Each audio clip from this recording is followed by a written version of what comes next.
আসসালামু আলাইকুম মিস। ওয়ালাইকুম আসসালাম।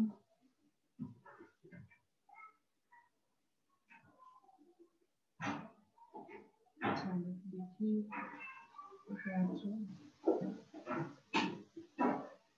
হাফিজা, তাহমিনা, রিতু,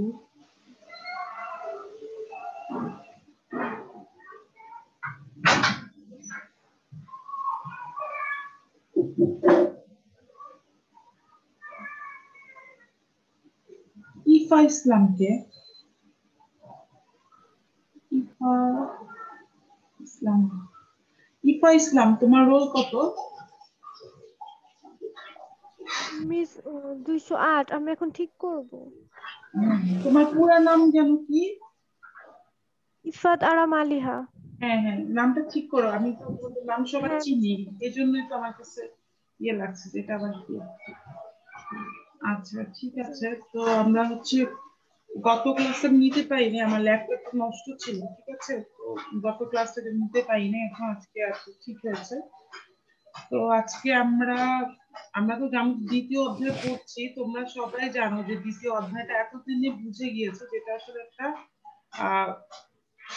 লেন্দি একটা অধ্যায়, আর হচ্ছে তোমার শুধু আইন দিয়ে ভরা, ঠিক আছে। তো আইন থাকার কারণে এই অধ্যায়টা আসলে একটু বোরিং, কিন্তু কিছু করার নাই, যেহেতু আমাদের সিলেবাসে আছে, আমাদেরকে পড়তে হবে।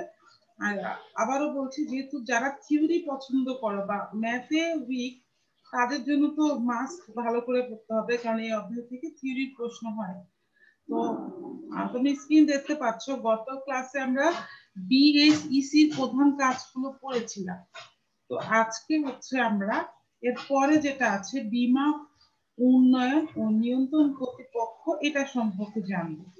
তো এটার হচ্ছে তোমার কার্যক্রমটা ছোট, কিন্তু এটা ইম্পর্টেন্ট।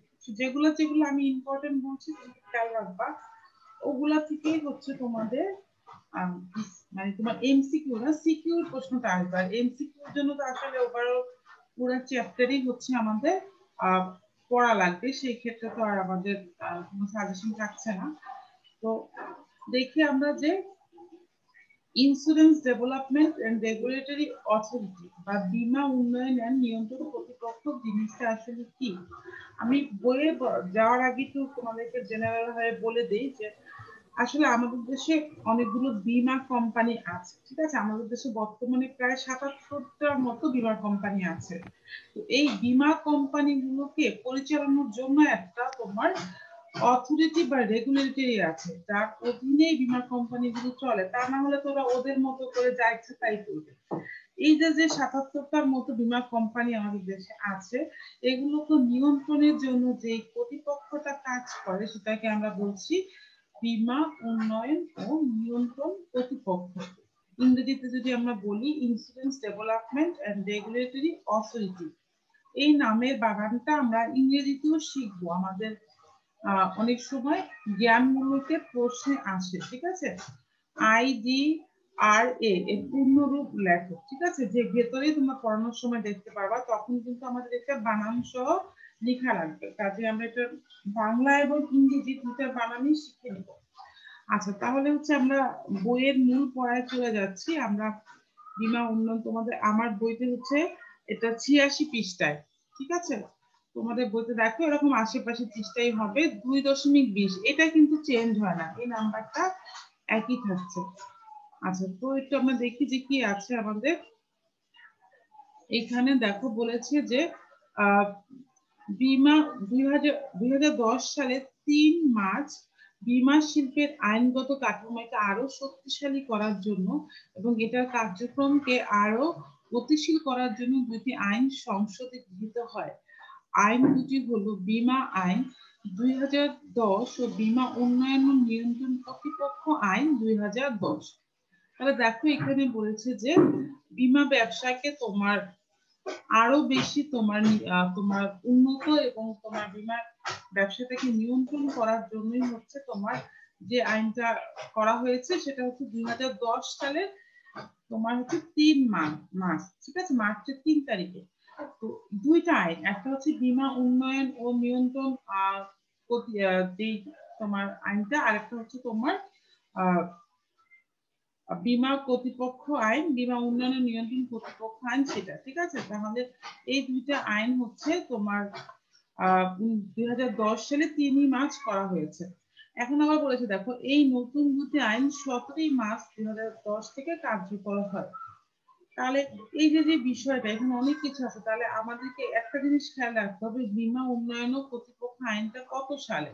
এটা হচ্ছে 2010 সালে, ঠিক আছে, 2010 সালে। এটা আমাদের বারবার পড়ে পড়ে মুখস্থ করতে হবে, ঠিক আছে, এটা ছাড়া তো আসলে কোনো ওয়ে নাই। 2010 সাল বীমা উন্নয়ন ও কর্তৃপক্ষ আইন। তোমরা কিভাবে পড়া আমি জানি না, আমি যখন স্টুডেন্ট ছিলাম তখন এরকম মুখস্থের বিষয়গুলো থাকলে আমি কয়েকবার পড়তাম এবং হাতের কাছে আমি খাতা রাখতাম। আমি যতবার পড়তাম ঠিক ততবারই লিখতাম, ঠিক আছে, কারণ লেখা না লিখলে কিন্তু আমাদের এগুলো মনে থাকে না।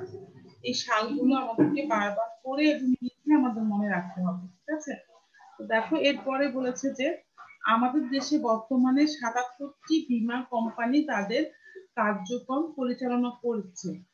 তার মধ্যে সরকারি সাধারণ ও জীবন বীমা একটি করে, বেসরকারি জীবন বীমা 30টি এবং সাধারণ বীমা 45টি।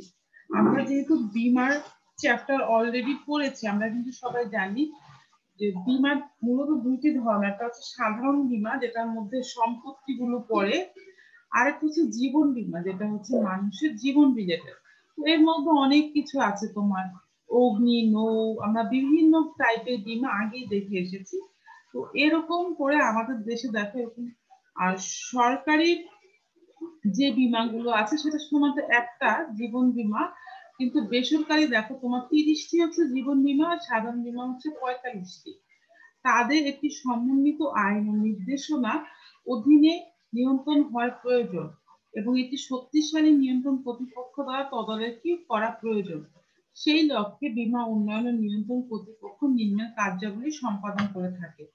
এখন উদ্দীপকে যদি আমাদের এরকম আসে, বাংলাদেশের বীমা ব্যবসাকে নিয়ন্ত্রণ করার জন্য একটা রেগুলেটরি অথরিটি কাজ করছে, সেই অথরিটিটার নিয়েই তোমার আলোচনা হলো।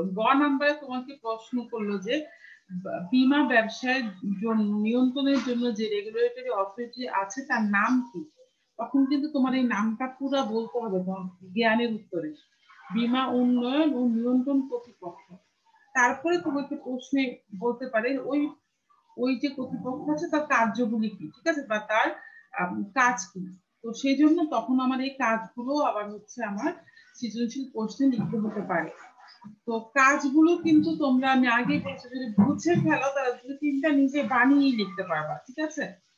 দেখো বলেছে বীমা নীতির অধীনে পলিসি হোল্ডার ও অন্যান্য স্বার্থ সংশ্লিষ্ট পক্ষের স্বার্থ রক্ষা করে থাকে।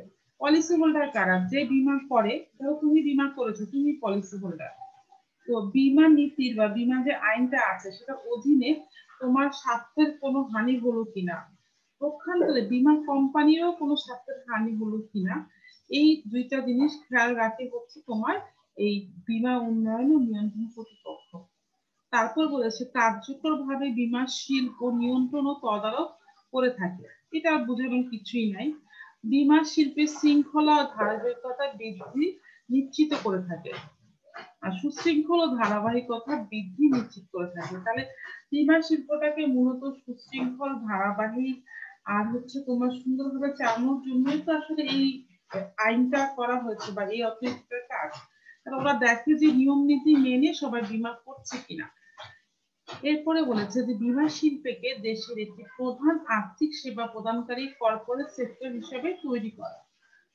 তো আমরা আমরা জানি যে দেশে যখন আমরা টাকা কোথাও আমরা ইনভেস্ট করতে যাই বা আমাদের কাছে অতিরিক্ত কোনো টাকা থাকে, তখন কিন্তু আমরা চিন্তা করি দুইটা মাধ্যম, একটা হচ্ছে আমরা ব্যাংকে রাখবো আর একটা হচ্ছে আমরা বীমা করতে পারি।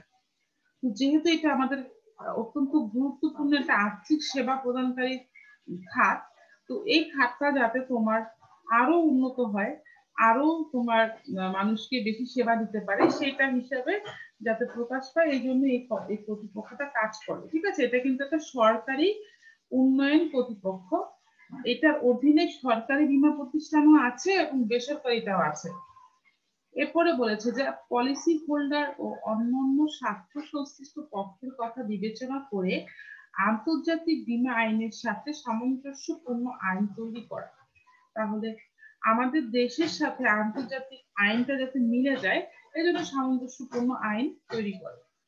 সর্বোপরি বীমা শিল্প যাতে দেশের অর্থনৈতিক উন্নয়নে ভূমিকা রাখতে পারে সেই লক্ষ্যে কাজ করে। তাহলে দেখো, এটা কাজগুলো কিন্তু আসলে মোটামুটি অনেক সহজ। অন্য যে আমরা আইনগুলো পড়েছি তার তুলনায় কিন্তু এটা অনেক সহজ আছে। তো তোমরা এটা একটু পড়ে নিবা। এখানে একটা জিনিস আমরা এমসিকিউর জন্য আমি একটু মানে বলে দিতে চাই যে এমসিকিউতে এটা আমাদের প্রায় আসে যে আমাদের সরকারি, ঠিক আছে, সরকারি সাধারণ জীবন বীমা একটি, খেয়াল করে দেখো, এতগুলা প্রতিষ্ঠানের মধ্যে সরকারি সাধারণ জীবন বীমা একটা করে, ঠিক আছে, মানে সরকারি জীবন বীমা একটা আর সাধারণ বীমা একটা, মোট দুইটা প্রতিষ্ঠান সরকারি আর বাকিগুলো কিন্তু সব বেসরকারি। ঠিক আছে, তো এই এই যে সংখ্যাটা, এটা আমরা এমসিকিউর জন্য মনে রাখবো।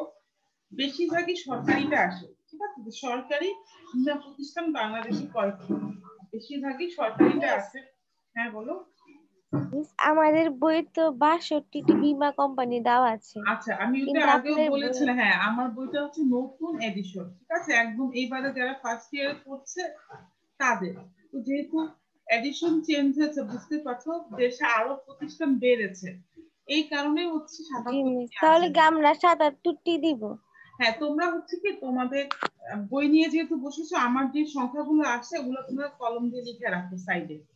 ঠিক আছে, তো আচ্ছা মিস। তোমরা যদি দেখো তোমাদের এমসিকিউর ক্ষেত্রে যে তোমাদের অপশনটা আসছে, তাহলে তোমরা তোমাদেরটা দিবা। যদি দেখো নতুনটা আসছে, তাহলে নতুনটা দিবা। তো সাধারণত প্রশ্ন করার সময় আমাদের কাছে যে ইন্ডিকেশনটা থাকে, যেমন তোমরা যে বই পড়ছো, আমাদের ইন্ডিকেশন কিন্তু আমাদেরকে তোমাদের বইয়ের উপরেই কি করতে হবে, কোশ্চেন করতে হবে। ঠিক আছে, তো কোনো টিচার যদি ধরো এই ইনস্ট্রাকশনটা না মানে, বোর্ড তো এত ফুটায় ফুটায় দেখে না। ধরো কোনো টিচার এই নতুন বই, আমার মতো, আমার কাছে এরকম তোমাদের বইটা নষ্ট হয়ে গেছে, নতুন বই দিয়ে পড়াচ্ছি, তো এরকম যদি কোনো টিচার এরকম নতুন বই থেকে প্রশ্ন করে ফেলে, সেই ক্ষেত্রে তোমরা ঝামেলা যাতে না পড়ো, এই জন্য দুইটাই জেনে রাখবা। ঠিক আছে, কিন্তু তোমাদের প্রশ্ন তোমাদের বই থেকেই হবে, এটা মনে রাখবা, ব্যতিক্রম হতে আচ্ছা পারে মিস। আর কি। আচ্ছা, তো এটা তো সবাই বুঝতে পেরেছো, তাহলে এটা এটা সবাই সুন্দর করে পড়ে নিবা বাসায়। আর এটা সহজও আছে, এটা সুন্দর করে বাসায় পড়বা আর কি বলবো। এখন দেখো, পরের যে অথরিটিটা আছে সেটা হচ্ছে ক্ষুদ্র ঋণ নিয়ন্ত্রণ কর্তৃপক্ষ বা MRA। দেখো, MRA, micro credit regulatory authority. এই এই চ্যাপ্টারটার মূল বিষয় হচ্ছে কি জানো, এই চ্যাপ্টারটাতে এরকম, এটার পূর্ণ রূপ কি, এই টাইপের প্রশ্ন খুব বেশি আসে। ঠিক আছে, যেহেতু অনেকগুলো অথরিটি আছে, তাহলে ওই আগেরটার মতো এইটাকেও আমরা পড়ে রাখবো, মাইক্রো ক্রেডিট রেগুলেটরি অথরিটি। খেয়াল করো, আগেরটারও কিন্তু একটা IDRA এরকম আসে পরীক্ষায়। ঠিক আছে, IDRA এর পূর্ণ রূপ কি, সেটা হবে insurance development and regulatory authority. এখানে কিন্তু ব্র্যাকেটে এটা দেয়নি, কিন্তু আমি বারবারই বলছি IDRA। ঠিক আছে, এটা আমাদের পরীক্ষায় আসে। এখন দেখো, ক্ষুদ্র ঋণ নিয়ন্ত্রণ কর্তৃপক্ষ জিনিসটা আসলে কি। তো সবার পক্ষে তো আর সম্ভব হয় না ব্যাংকগুলো যে বড় বড় অঙ্কের লোন নিবে, বা সবার কাছে আসলে বড় বড় অঙ্কের লোন প্রয়োজনও হয় না। ধরো কেউ একটা গরু কিনবে, বা কেউ দুইটা ছাগল কিনবে, চারটা মুরগি কিনবে, বা তার জমির জন্য সার কিনবে, এই জন্য তো আসলে মানুষের ছোট ছোট ছোট অঙ্কের টাকার প্রয়োজন। তো ব্যাংকগুলো এই ছোট অঙ্কের টাকা আসলে মানুষকে ঋণ দিতে চায় না, কারণ ব্যাংক চায় কি যে তারা বেশি জামানত রাখবে এবং তারা বড় অঙ্কের লোন দিবে যাতে তাদের ব্যবসাটা ভালো হয়। তো যেহেতু ব্যাংকগুলো এই বড় অঙ্কের লোন দিতে চাচ্ছে না, তো কিন্তু আমাদের সমাজের সবাইকে তো আসলে নিয়ে চলতে হবে, এই কারণে এই ক্ষুদ্র ক্ষুদ্র ঋণ যাদের প্রয়োজন তাদেরকে তোমার আর্থিকভাবে সহযোগিতা করার জন্যই কিন্তু তোমার এই ক্ষুদ্র ঋণ কর্তৃপক্ষটা উদ্যোগ হয়েছে। তো আমরা সবাই জানি একজনের নাম, ক্ষুদ্র ঋণ যখন আমরা বলি তখন তার নামটা আসলে চলেই আসে, যে ডক্টর মোহাম্মদ ইউনূস। তিনি প্রথম এই ক্ষুদ্র ঋণ, এই যে ধারণাটা, এটা উনি প্রথম এনেছে, এবং এই ধারণা আনার জন্যই কিন্তু উনি নোবেল প্রাইজ পেয়েছে। একমাত্র বাংলাদেশী হিসেবে উনি নোবেল প্রাইজ পেয়েছে কিন্তু এই কারণে, যদিও উনি শান্তিতে নোবেল পেয়েছে, কিন্তু উনি কিন্তু এই ক্ষুদ্র ঋণটা এনেছে ওনার ব্র্যাক ব্যাংকের আওতায়। ঠিক আছে, তো আমি এটা তোমাদের বইতে নেই, তারপর আমি তোমাদেরকে আহ বললাম, এটা হচ্ছে জাস্ট জানার জন্য যে ক্ষুদ্র ঋণ কে এনেছে আমাদের দেশে, এটাই আর কিছু না। আচ্ছা, তো আমরা একটু দেখি যে জিনিসটা কি। ক্ষুদ্র ঋণ নিয়ন্ত্রণ কর্তৃপক্ষ গণপ্রজাতন্ত্রী বাংলাদেশ সরকারকৃত ক্ষুদ্র ঋণ নিয়ন্ত্রণ আইন কর্তৃপক্ষ আইন 2006 এর অধীনে প্রতিষ্ঠিত হয়েছে। বাংলাদেশে এনজিও, তারপর দেখেছে MFI এর জন্য একটি স্বয়ং সক্রিয় পরিবেশ সৃষ্টির মাধ্যমে ক্ষুদ্র ঋণ খাতে টেকসই উন্নয়নের জন্য এটি প্রতিষ্ঠিত। আচ্ছা, এখন এনজিও কেন আসছে? আমি আগেই বলেছি ব্যাংকগুলো ছোট ছোট তোমার ঋণ দিতে চায় না। ঠিক আছে, ব্যাংকগুলো ছোট ছোট ঋণ দিতে চায় না, তো ছোট ছোট ঋণগুলো আসলে দেয় হচ্ছে বিভিন্ন এনজিও গুলো। তো এই এনজিও গুলোকে তোমার নিয়ন্ত্রণ করে হচ্ছে এই MAR, micro credit regulatory authority. ব্যাংকগুলোকে তো নিয়ন্ত্রণ করছে বাংলাদেশ ব্যাংক, আর এই ক্ষুদ্র ঋণ যারা দিচ্ছে সেই এনজিও বা এনজিও অনুরূপ হচ্ছে তোমার হচ্ছে বলে হচ্ছে MFI, এদেরকে নিয়ন্ত্রণ করছে হচ্ছে তোমার কারা? এই ক্ষুদ্র ঋণ কর্তৃপক্ষ। ঠিক আছে, তো এটা হচ্ছে আমাদের মানে জানার বিষয়টা, যে এটাকে কাদেরকে আসলে নিয়ন্ত্রণ করছে। এটি এনজিও হিসেবে বাংলাদেশে ক্ষুদ্র ঋণ কার্যক্রম পরিচালনার জন্য এই কর্তৃপক্ষ থেকে লাইসেন্স নেওয়া বাধ্যতামূলক। এখন তুমি যদি ধরো একটা এনজিও হিসেবে এই ক্ষুদ্র ঋণ কার্যক্রম পরিচালনা করতে চাও, তাহলে তোমাকে এই কর্তৃপক্ষ থেকে লাইসেন্স নিতে হবে। কোন কর্তৃপক্ষ থেকে? MAR থেকে। MAR এর পূর্ণরূপ কি? Micro credit regulatory authority. Micro credit regulatory authority, আমরা স্পেলিং সহ পড়বো, বাংলা প্লাস ইংরেজিটা। এটার কাজ হচ্ছে এনজিও গুলোর যে ক্ষুদ্র ঋণগুলো আছে সেই ক্ষুদ্র ঋণগুলোকে নিয়ন্ত্রণ করা। তোমার যে কোনো এনজিওর ব্যবসা করার জন্য এই তোমার হচ্ছে MAR থেকে তোমার একটা পারমিশন বা লাইসেন্স নেওয়া লাগবে। বলেছে যে 2018 সালে জুন মাস পর্যন্ত এই কর্তৃপক্ষে প্রায় 805টি এনজিও কে লাইসেন্স প্রদান করেছে। ক্ষুদ্র ঋণ কর্তৃপক্ষের দায়িত্ব।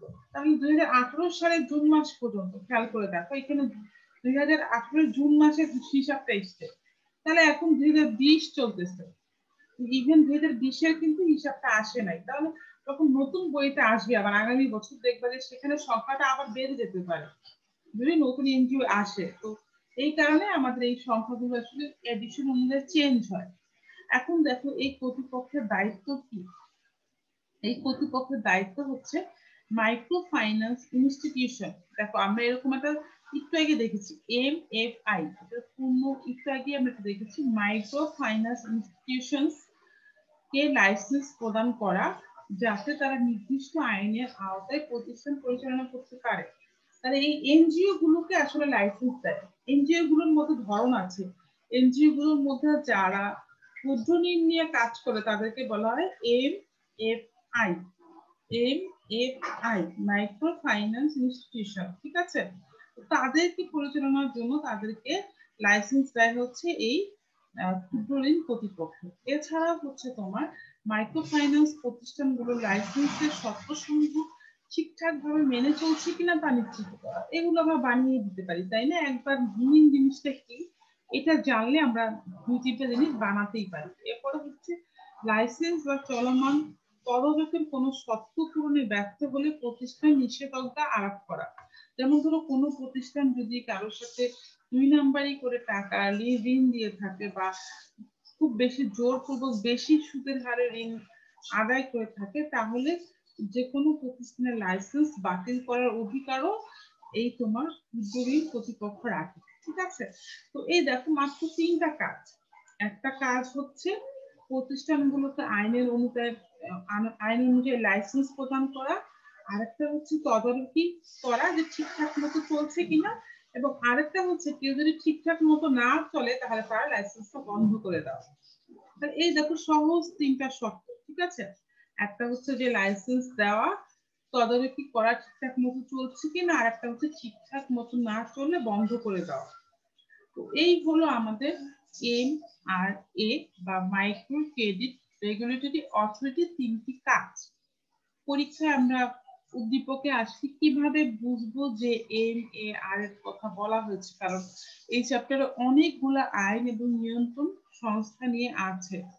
যখন আমরা দেখব কোনো ব্যক্তির গল্প উঠে এসেছে এরকম যে অল্প পরিমাণে লোন নিয়ে, আমি কিন্তু ক্লাস শুরুর কথাই বলেছি যে অল্প পরিমাণ লোন নিয়ে কেউ গরু কিনতে চাচ্ছে, সার কিনতে চাচ্ছে, বা হচ্ছে তোমার ছাগল কিনতে যাচ্ছে, মুরগি কিনতে যাচ্ছে, এই যে দেখো এই ধরনের কিছু উদাহরণ কিন্তু আমি শুরুতেই বলেছিলাম।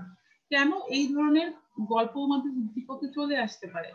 যখন আসবে এই টাইপের কিছু অল্প অল্প ঋণের প্রয়োজন, তখনই আমরা ধরে নিব যে এটা মাইক্রো ক্রেডিট রেগুলেটরি অথরিটির কথা বলা হয়েছে। তো এখানে দুইটা জিনিস আমাদেরকে একটু জানতে হবে। এনজিও আমরা অনেকে আগে থেকেই জানি, তারপরে জেনে নিব যে এনজিও পূর্ণ রূপ কি। নন গভর্নমেন্ট অর্গানাইজেশন, ঠিক আছে? নন গভর্নমেন্ট অর্গানাইজেশন, এনজিও পূর্ণ রূপ হচ্ছে নন গভর্নমেন্ট অর্গানাইজেশন। তারপর আরেকটা জিনিস দেখলাম আমরা, MFI micro finance institution. Micro মানে হচ্ছে ক্ষুদ্র, ঠিক আছে? ক্ষুদ্র ঋণ, ক্ষুদ্র তোমার ঋণ যে সংস্থা সেটা মাইক্রো ফাইন্যান্স ইনস্টিটিউশন।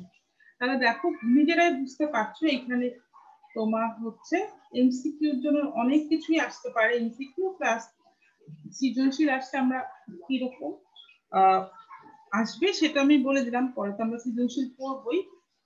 তো আমি এই দুটো এখন পড়ালাম, আমি এখন একটু দেখবো যে ক্লাসে কে কে আছো, তারপরে হচ্ছে আমি তোমাদের পরের টপিকে যাব।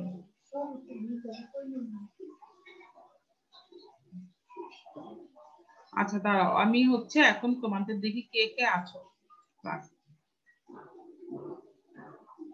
আচ্ছা, ইফা তারা মালিহা, ফারহানা, ফাতেমা নওশিন। ফাতেমা নওশিন তোমার রোল যেন কত? রোল লিখবা। আচ্ছা, এরপরে হচ্ছে ফারহানা, ম্যাম 200। আচ্ছা, ফাইজা, মাইমুনা, নরিন তাবাসসুম জোহা, নুসরাত ঋতু, রামিসা, তাসমিহা, ইয়াসনা, আর হচ্ছে জিনিয়া। তোমরা হচ্ছে 11 জন আছো। তোমরা মোটামুটি এই কয়জনই থাকো, আমি খেয়াল করেছি। আমি আর নতুন কাউকে আসলে তেমন দেখি না।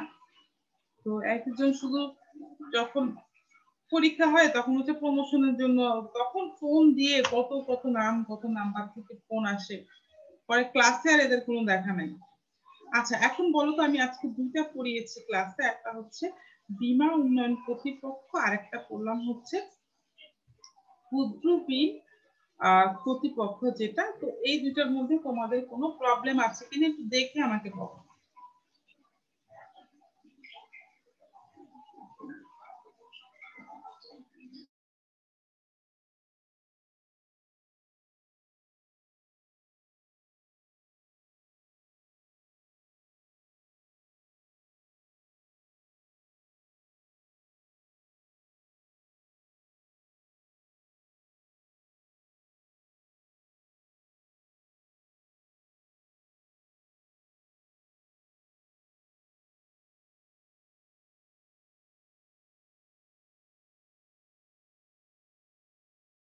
আচ্ছা, সমস্যা থাকলে বলতে পারো, আর তা না হলে আমরা হচ্ছে পরের টপিকসে যাব।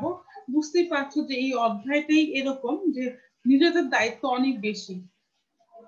আমরা কিন্তু আমাদের সপ্তাহে 2টা ক্লাস, দিনের দিনের ক্লাস পড়া, যদি দিনে পড়ে ফেলি তাহলে আমাদের পড়া জমবে না। মেয়েরা বারবারই বলছি তোমরা এতদিন ফিনান্স পড়ে এইটা অন্তত বুঝে গিয়েছো যে পরীক্ষার আগে পড়লে পারবা না, ঠিক আছে? পরীক্ষার আগে পড়লে শুধু ফিনান্স না, কলেজের কোনো সাবজেক্টই পারা সম্ভব না, এটা স্কুল না।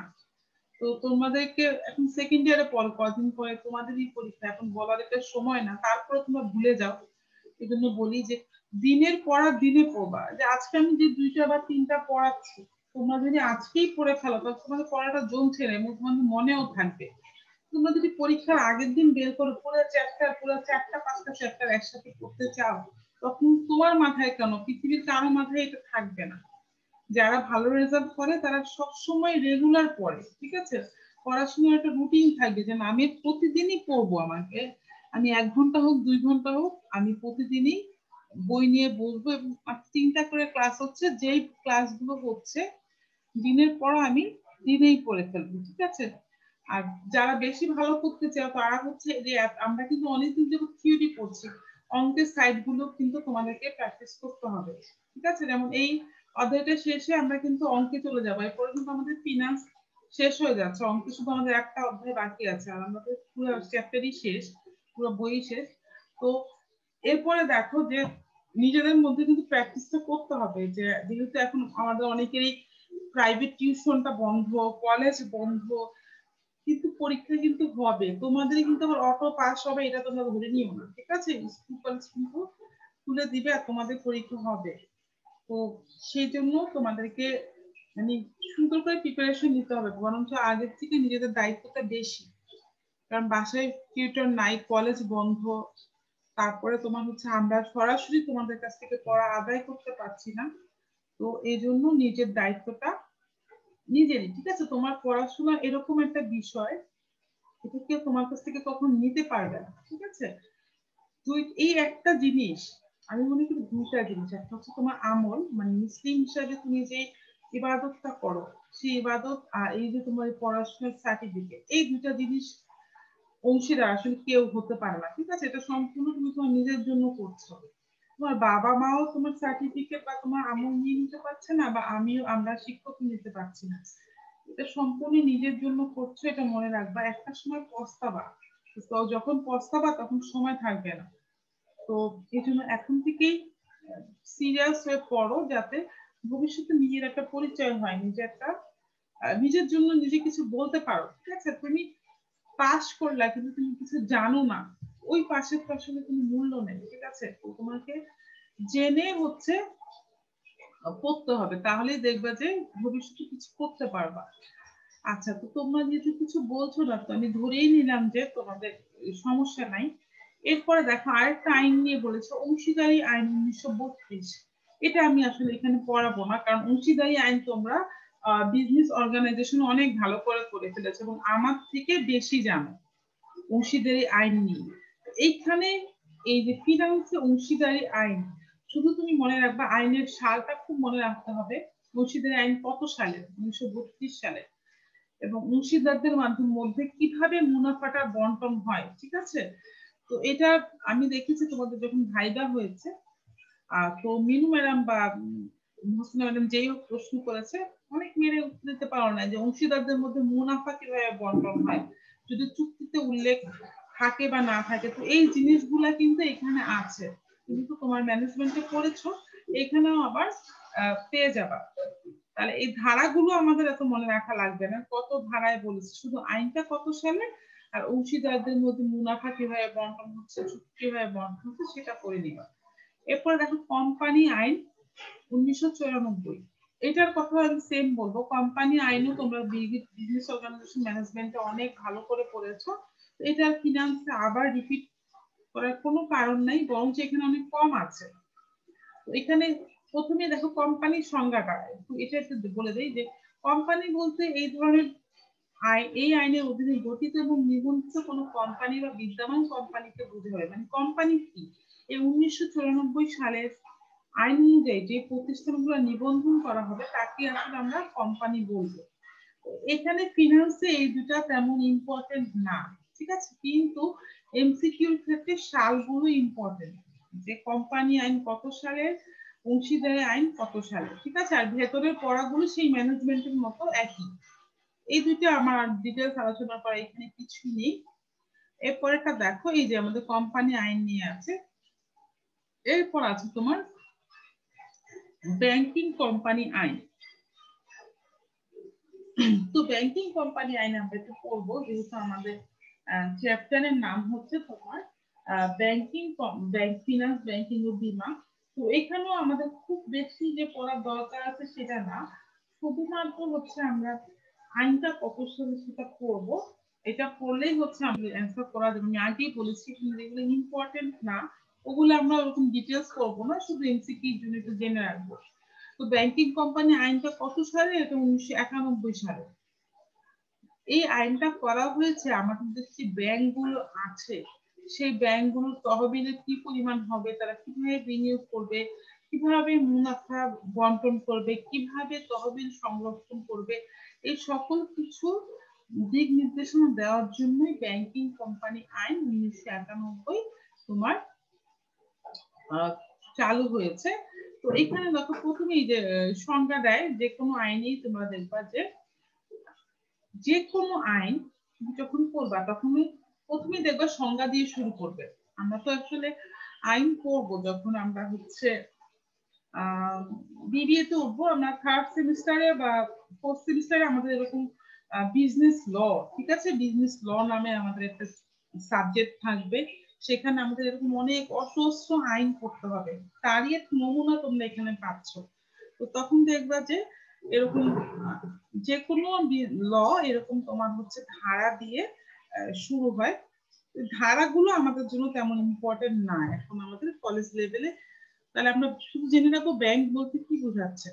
ব্যাংক কোম্পানি অর্থ বাংলাদেশ ব্যাংক ব্যবসা পরিচালনাকারী কোনো কোম্পানি বা যে কোনো নতুন ব্যাংক ও বিশিষ্ট ব্যাংক ও ব্যাংক কোম্পানির অন্তর্ভুক্ত হবে। মোট কথা বাংলাদেশ ব্যাংকের অধীনে আমাদের দেশের জন্য যে ব্যাংক ব্যবসাগুলো পরিচালিত হয় সেটাকে আমরা বলবো ব্যাংক। সেটা হতে পারে নতুন ব্যাংক বা আগে ব্যাংকগুলো। এখন দেখো ব্যাংকিং কোম্পানির কার্যাবলী। ব্যাংকিং কোম্পানির কার্যাবলী তো হচ্ছে আমাদের আর নতুন করে জানানো কিছুই নেই। ব্যাংকের কাজ আমরা সবাই জানি, ঋণ সংগ্রহ করা, তারপর ঋণ গ্রহণ করা, ঋণ প্রদান করা, তাই না? তারপরে হচ্ছে জামানতের বিপরীত তোমার হচ্ছে ঋণ দেওয়া, আবার তারা শেয়ার ডিবেঞ্চার এগুলো ইস্যু করতে পারে। এগুলো আমরা একটু জাস্ট বাসায় দেখে নিব, এত ইম্পর্টেন্ট না। ব্যাংকের কাজগুলো, ঠিক আছে, ব্যাংকের কাজগুলো তোমরা সবাই জানি, ওগুলো এখানে বলেছে।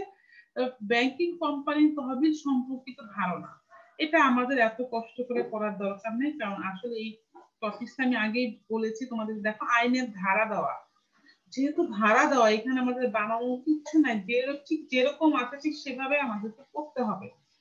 তো এই জন্য এগুলো আমাদের জন্য একটু কঠিন হয়ে যায়। আমি তোমাদেরকে পুরো বাদই দিয়ে দিলাম, দরকার নেই, এটা আসে না পরীক্ষায়, ঠিক আছে। তো এরপরে দেখো সংরক্ষিত নগদ তহবিল, এই একই, এটা একটু আমরা জেনে রাখবো যে নগদ তহবিল যে আমাদের কতটুকু মজুদ রাখতে হবে, ঠিক আছে, এটা একটু আমরা জানবো। আমি কিন্তু আগেরটা বাদ দিয়েছি, কিন্তু আমাদের এটা একটু আমরা জেনে রাখবো। কি জেনে রাখবো? এটা আপাতত পড়া লাগছে না, কারণ কঠিন হয়ে যাচ্ছে। তো এই ক্ষেত্রে যে তফসিল অনুযায়ী এত কিছু মনে না রেখে শুধু এইটুকু আমাদেরকে মনে রাখতে হবে যে বাংলাদেশের সংরক্ষিত নগদ তহবিল হিসেবে এর মেয়াদি ও চাহিদা মতো দায় 5% সমপরিমাণ নগদ অর্থ নিজের কাছে বা বাংলাদেশ ব্যাংকে মজুদ রাখবে। বুঝিয়ে দিচ্ছি, মানে বাংলাদেশে যে সমস্ত ব্যাংক আছে তাদেরকে ব্যবসা করতে হলে তাদের যে মোট সম্পদ আছে বা মোট যে টাকা আছে তার 5% নগদ টাকা রাখতে হবে। ধরো তার কাছে 100 টাকার সম্পদ আছে, 95 টাকা তার স্থায়ী সম্পদ হতে পারে, কিন্তু 5 টাকা তাকে অবশ্যই ক্যাশ হিসাবে নিজের কাছে অথবা বাংলাদেশ ব্যাংকে জমা রাখতেই হবে। এটা একটা নিয়ম বা এটা একটা আইন। এটা কত ধারায় বলা হয়েছে? যে 25 ধারায় বলা হয়েছে। এটা কেন আমরা সবাই জানি? যাতে গ্রাহকের অর্থ চাহিদা মাত্র প্রদান করতে পারে চেকের অর্থ, ঠিক আছে। এই টুকিটা আমাদের জানা লাগবে। এরপরে হচ্ছে যে কিছু বিষয় যে আমাদেরকে কিভাবে ঋণ এবং অগ্রিম প্রদানের উপর একটা বাধা নিষেধ দিয়েছে, 27 ধারায় আছে। এই নিজস্ব শেয়ার জামানত হিসেবে রেখে কোনো ঋণ বা অগ্রিম প্রদান করবে না। এটা এখন বলে যে নিজস্ব শেয়ার, ধরো তুমি সোনালী ব্যাংক তোমার 1 কোটি টাকা শেয়ার কিনেছে নিজেই। আমরা কিন্তু জানি ব্যাংকগুলো শেয়ার কিনতে পারে। সোনালী ব্যাংক 1 কোটি টাকার শেয়ার কিনেছে। এখন সোনালী ব্যাংক যদি নিজের শেয়ারকে নিজের জামানত হিসেবে রেখে আবার সোনালী ব্যাংকের জন্য 1 কোটি টাকা ঋণ নেয়, তাহলে কি এটা ঠিক হবে? উত্তরটা কে দিবে আমাকে?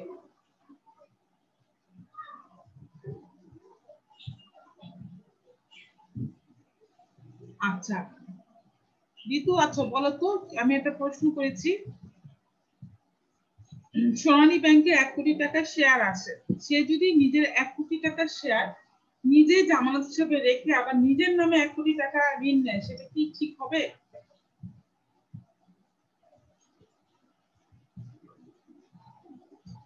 কথা শুনতে পাচ্ছ না? ঋতু কম্পিউটারে ক্লাস করছো, ফোনে প্রবলেম তো এটার জন্য, ওটা তো বলা যায় না। কেন কম্পিউটারে বলা যাবে না কেন? এই যে আমি কিছু কম্পিউটারে ফোন বলছি। নেই তো এটার জন্য। কম্পিউটারে তো বলা যায়, কম্পিউটারে আরো ভালো বলা যায়, ঠিক আছে। আচ্ছা তাহলে তুমিই বলো, তুমি কে, ফারহানা না নাকি তাসলিমা, কে বলবা? তাহমিনা বললা। আচ্ছা তুমি বলো তো, আমাদের ক্লাসের সময় শেষ হয়ে যাবে, জাস্ট আমি একটু শুনে শেষ করতে চাচ্ছি। আচ্ছা আসলে এটা যাবে না, তুমি তো বলতে পারছো না, এগুলো নিয়ে বাসায় ভাববা কেন যাবে না। এটা এগুলো 2 নাম্বারই হয়। নিজের নামে শেয়ার নিজে যেমন দেখে যাবে, নিজের নামে ঋণ নেয়, এভাবেই ব্যাংক জালিয়াতি গুলো হয়, 2 নাম্বার এগুলো হয়। আমরা যে পেপার থেকে দেখি যে ব্যাংক, ওই ব্যাংক জালিয়াতি করেছে, ওই ব্যাংক 2 নাম্বারই করেছে, এইভাবেই হয়, ঠিক আছে। এমডি ডিএমডি রা কি করে, এই যে তোমার হচ্ছে বা পরিচালক যারা থাকে, নিজেদের শেয়ার জামানত রেখে নিজেদের ঋণ নিয়ে বাড়ি গাড়ি মালিক হয়ে যায়, ঠিক আছে। এটা এটা করা যাবে না। তো এগুলো যাতে না করে, এগুলো আসলে তদারকি করে। তো আজকে আমরা এইটুকুই রাখবো, হচ্ছে আমাদের পড়া, কারণ হচ্ছে আমাদের সময়টা শেষ হয়ে যাবে। তো তোমাদের আগামী ক্লাসে আমি আজকে যেই পর্যন্ত পড়িয়েছি সেগুলোই হচ্ছে তোমাদের আহ পড়া থাকবে আগামী ক্লাসের জন্য। আর হচ্ছে আমরা ইনশাআল্লাহ আগামী ক্লাস চেষ্টা করব এই অধ্যায়টাকে শেষ করে দিয়ে আমরা নতুন অধ্যায়ে চলে যাব। তো তোমরা এইটা একটু দেখে নিবা। আমরা তো যে ব্যাংকিং কোম্পানি আইনটা আমি একটা বাদ দিয়ে দিয়েছি, ওইটা বাদ দিয়ে তোমরা বাকি সবগুলো তো বাসায় দেখবা। আর কোনো সমস্যা হলে তো অবশ্যই হচ্ছে আমাকে জানাবা যে মিস এটা প্রবলেম, সমস্যা হচ্ছে, আমি পাচ্ছি না। তো আজকে এই পর্যন্তই থাক। ইনশাআল্লাহ আগামী ক্লাসে আমরা আবার নতুন টপিকস নিয়ে আলোচনা করবো। আর এটা তো শেষ হয় নাই, এটা একটু শেষ করা লাগবে। তাহলে সবাই ভালো থেকো, সুস্থ থেকো, আল্লাহ হাফেজ। আর ক্লাসে সবাই সময় মতো, আসসালামু আলাইকুম মিস। ওয়ালাইকুম আসসালাম, সবাই ক্লাসে সময় মতো অ্যাটেন্ড করবা, ঠিক আছে। মিস আসসালামু আলাইকুম। ওয়ালাইকুম